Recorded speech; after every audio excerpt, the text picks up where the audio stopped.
അപ്പോൾ ഇതുപോലെ green peas masala ഉണ്ടാക്കാനായിട്ട് ഗ്രീൻ പീസ് തലേദിവസം വെള്ളത്തിലിട്ട് കുതിർത്തി കഴുകിയെടുക്കുക. അതിലേക്ക് പച്ചമുളക്, സവാള, വെളുത്തുള്ളി, പിന്നെ ആവശ്യത്തിനുള്ള ഉപ്പും ചേർത്ത് ഇതുപോലെ നികക്കെ വെള്ളം ഒഴിച്ചിട്ട് കുറേ അധികം വെള്ളം ഒഴിക്കണ്ട കേട്ടോ. അത് കഴിഞ്ഞിട്ട് ഫുൾ ഫ്ലെയിമിൽ വെച്ചിട്ട് ആദ്യത്തെ വിസിൽ വരുമ്പോൾ സിമ്മിലിട്ട് ഒരു 10 മിനിറ്റും കൂടെ വേവിക്കുക. അപ്പോഴേക്കും ഗ്രീൻ പീസ് നന്നായിട്ട് വെന്തിട്ടുണ്ടാവും. പിന്നെ നമ്മളത് മസാലയാക്കാനായിട്ട് എണ്ണ ചൂടാകുമ്പോൾ അതിലേക്ക് പെരിഞ്ചീരകം ഇട്ട് കൊടുക്കുക.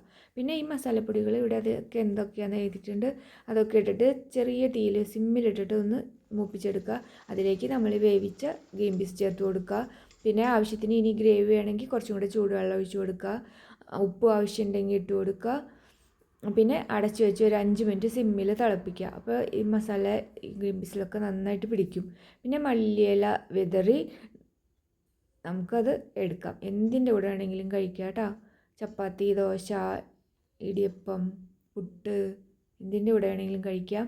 അപ്പോൾ ഇതുപോലെ ഉണ്ടാക്കി നോക്കാത്തവരൊന്നും ഉണ്ടാക്കി നോക്കിയോ കേട്ടോ. എളുപ്പമല്ലേ, വേഗം കഴിയും. അധികം സവാള അരിയ വാട്ട ഒന്നും നിൽക്കണ്ട.